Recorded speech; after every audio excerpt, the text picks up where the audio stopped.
Hello viewers, hope you all are doing well. So our today topic is what is the importance of stories and why do people love stories? So let's get started. Why do people love stories? They are impressive.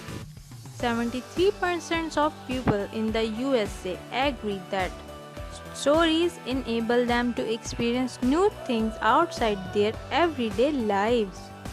They are authentic. 65% of people in the US say that stories help them feel closer and more up to date with friends.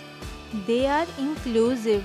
57% of people in the US say that stories make them feel a part of large community. They are hard to get enough of. 62% of the people in the US say that the plan to use stories even more in the future than they do today. What is the importance of stories? Stories also match how people are already interacting with their phones.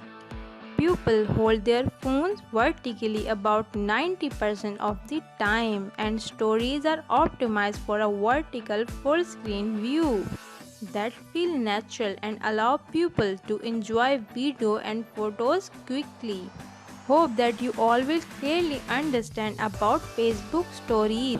So like, comment and subscribe. Thanks for watching.